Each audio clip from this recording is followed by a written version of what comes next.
Olá, minhas amigas e meus amigos. Hoje é uma conversa especial, porque neste 16 de março está fazendo 45 anos que eu cheguei a Brasília, em 1976. Eu antes trabalhava por 3 anos como correspondente do Jornal do Brasil em Buenos Aires, cobrindo Argentina e Uruguai. Lá fui sequestrado pela extrema-esquerda, fui ameaçado de morte pela extrema-direita, quer dizer, saí na média. E eu estava, no fim, eu estava até refugiado na embaixada, dormindo na embaixada, quando aceitei o convite para vir para Brasília, sem conhecer Brasília. E me apaixonei no primeiro momento. Quando eu saí do aeroporto e vi aquele céu, aquele horizonte, o céu se encontrando com a terra lá na frente, aquela amplidão, eu senti, bom, aqui é o meu lugar, né? Porque lá da janela do sótão da casa do meu avô, em Cachoeira do Sul, eu via essa mesma ondulação do horizonte lá no Pampa Gaúcho. Só que aqui está bem mais alto, né? Mais de 1.000 metros de altitude.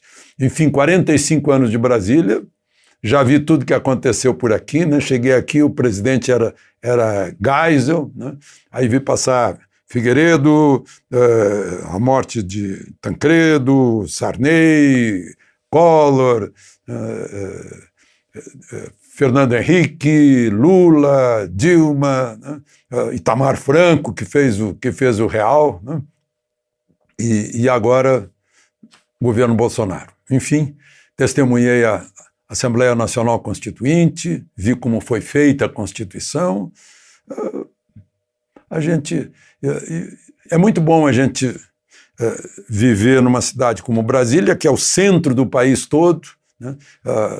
Aqui a gente está equidistante de Manaus, de Boa Vista, ou de Porto Alegre, de Santa Catarina, Rio de Janeiro, Rio Branco, Acre.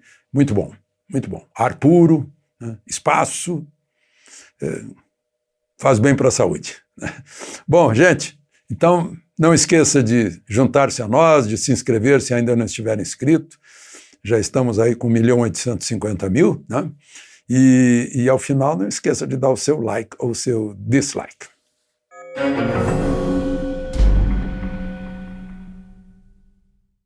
Vamos então aos assuntos de hoje, né? Temos novo ministro da Saúde, já está lá no Ministério, junto com o Pazuello, para fazer a passagem. Vai durar aí uns 10 dias para transmitir o serviço, né? Passar o serviço. E é um médico cardiologista. Desde 2019 ele é presidente da Sociedade Brasileira de Cardiologia, ou seja, tem experiência de administração e de política. Ele foi indicado pelo presidente para ser diretor da Agência de Saúde Suplementar. Ele foi eleitor do presidente, está afinado com o presidente. Isso é essencial, óbvio, né? Como é que alguém vai ser ministro sem ser afinado com o presidente? E teve gente aí, que eu não sei se chegou ontem no jornalismo, que fica pensando assim, ele vai fazer a política dele, ou vai ter que obedecer ao presidente? Óbvio, ele é um auxiliar do presidente. O presidente é a pessoa que foi eleita por quase 58 milhões de brasileiros para governar o país, embora o Supremo não esteja deixando, né? Mas os ministros são nomeados por ele. A Constituição diz que ele pode nomear todos os seus auxiliares, né? Inclusive o diretor da Polícia Federal, né? Mas, enfim, está lá o doutor Marcelo Quiroga, ele é do Nordeste, né? Mais um ministro nordestino, ele é da Paraíba. O presidente está dando muita atenção para o Nordeste, onde estão os governadores de oposição, né? Levando água para o Nordeste, que demorou a chegar, né? Dava um bom dinheiro abrir aqueles canais pegar água de São Francisco, né? Por isso que não terminava nunca, né? Agora está entrando água, não está entrando dinheiro, né? E, bom, tivemos um episódio lamentável, né? Houve algum amigo da onça avalizou, endossou, indicou para o presidente essa médica, doutora Ludmila, né? Que não fechou de jeito nenhum, né? Ela estudou aqui em Brasília, ele é de Anápolis, aqui é uma aldeia, né? A gente fica sabendo, estava na cara que não ia dar certo, né? Estava na cara. E acabou, a médica que participou daquele teste com a hidroxicloroquina lá lá em Manaus, em que entupiram as pessoas com doses cavalares de hidroxicloroquina, acabaram morrendo, né? Mas, enfim, e ela contou uma história de que foi atacada no hotel, tentaram invadir o quarto dela, etc. E o hotel desmentiu tudo, inclusive com câmeras de segurança que não registraram nada, com depoimento dos seguranças do hotel, dos funcionários do hotel. Foi uma coisa assim lamentável, lamentável, né? Uma pena que tenha acontecido isso. Tem informações sobre a parte técnica dessa médica que são abonadoras, né? Mas, enfim, isso é uma página que passou. Eu falando ainda de saúde, né? Eu mencionei ontem aqui, eu fiquei preocupado em mencionar isso, a questão da vacina da AstraZeneca, Oxford, que vai ser produzida pela Fiocruz. Aqui nós vamos ter 220 milhões de doses, né? E os países europeus estão, eu falei de Alemanha, França, Itália, Dinamarca, Islândia, Noruega, Bulgária, e tem mais, né? E aí me avisaram, olha, Portugal também, né? Um amigo, embaixador, lá em Lisboa, me avisou, olha, Portugal também, desde segunda-feira, desde ontem, né? Também cancelou a aplicação dessa vacina, porque estão aparecendo casos de trombose pulmonar e cerebral. Aí eu conversei com o presidente da Anvisa, né? Ele estava naquele momento numa reunião com todas as, vamos chamar de Anvisas do mundo, né, no topo de Anvisas do mundo, discutindo esse assunto. Ainda não há prova disso, né?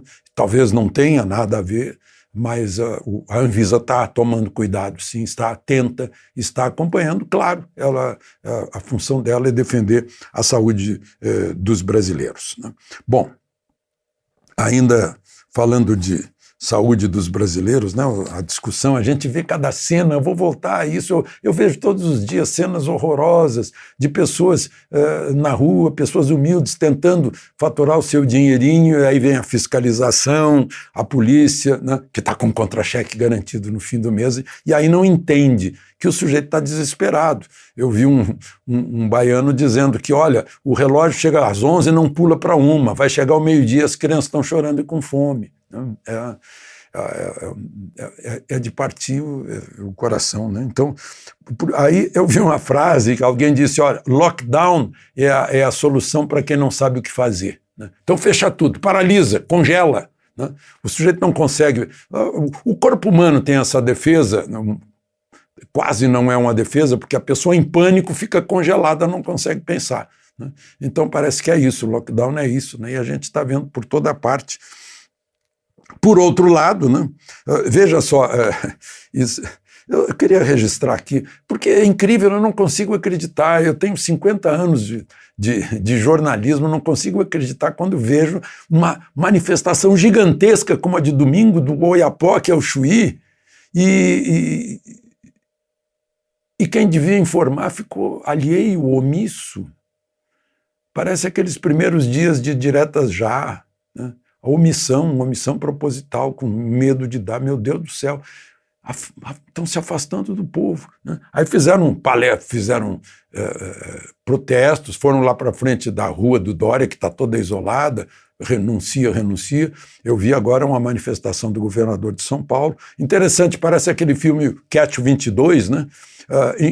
Em que há um certo paradoxo, em que ao defender uma coisa a gente está acusando também, veja só, ele estava reclamando, protestando contra o protesto, contra ele.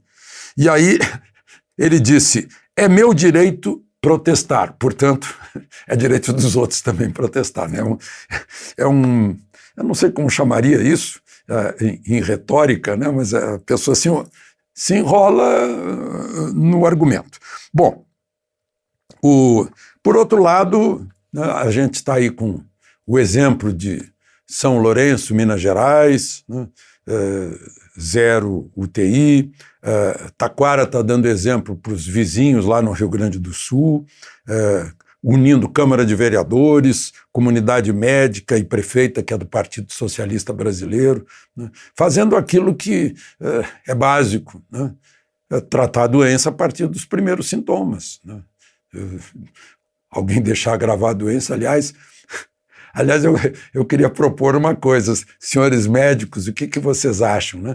Para fazer um revalida. A pessoa tem que escrever 1000 vezes, né?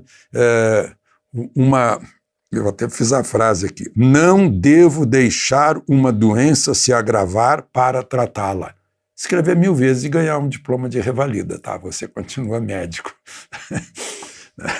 Bom, mas lá, ainda fazendo alguma ironia, né? Taquara, subindo a serra, lá no Rio Grande do Sul, vai dar em Canela. E lá em Canela, que muitos conhecem, aquela maravilhosa cidade ali ao lado de Gramado, né? Um vereador lá na Câmara propôs, ele viu avião agrícola pulverizando inseticida sobre a lavoura, né? E teve a ideia brilhante de botar aviões por cima da cidade pulverizando álcool gel. Ou seja, aquela mistura do combustível com o oxigênio que ele tem no cilindro do carro dele, né? Nos cilindros. Maravilha de mistura de combustível com oxigênio. A primeira pequena faísca de um interruptor de luz, a cidade toda explode, né? Mas são ideias que estão por aí. Bom, a gente tem... sim, pois é, isso é importante. A subprocuradora-geral da República, a doutora Lindora Araújo, mandou um ofício para todos os governadores, dando prazo até sexta-feira agora, que eles expliquem quantos hospitais de campanha eles construíram, quantos eles desativaram, se eles desativaram, que deu material, os insumos do hospital da campanha, quantos hospitais de campanha foram construídos e não foram usados, enfim, que é tudo isso. Ótimo, porque é obrigação do Ministério Público fazer isso, preservar pela saúde. Mas eu até, se a doutora Lindora estivesse nos acompanhando, eu passaria para ela, né, a sugestão. Eu tenho recebido denúncias, inclusive de hospitais de referência, de São Paulo, por exemplo, está meio caótica a situação dentro dos hospitais, né, sem saber o que fazer, sem saber como proceder, com informações conflitantes, com informações não registradas sobre o paciente, como, por exemplo, o paciente está se alimentando tomando água e ele não está se alimentando tomando água, com intubação incorreta, com parada cardíaca sem tratamento, né? Bem que poderia o Ministério Público se mobilizar para ver o que está acontecendo dentro de certos hospitais para poder explicar a situação das mortes, né? E também das lotações. E, por fim, queria registrar o meu colega Caio Coppola, que ele há 2 dias começou uma campanha para colher 500 mil assinaturas para irem para o Senado pedindo a abertura de um processo de impedimento do ministro Alexandre de Moraes, e em 2 dias já passou de 2 milhões de assinatura, né? Imagino... o que estão pensando as pessoas a respeito. Aliás, o ministro Alexandre de Moraes não devolveu, foi pedido pela advocacia, pelo advogado do deputado que está preso. Sim, nós não somos Venezuela, mas temos um jornalista e um deputado preso, né, para devolver os telefones dele e o computador dele. Não devolveu. No entanto, quando um juiz eleitoral de São Paulo pediu, numa busca e apreensão, computador do senador José Serra, né, e foi levado, né, o ministro-presidente do Supremo, Dias Toffoli, em julho do ano passado, mandou devolver, né? E, no entanto, a Constituição diz que todos são iguais perante a lei. De Brasília, Alexandre Garcia.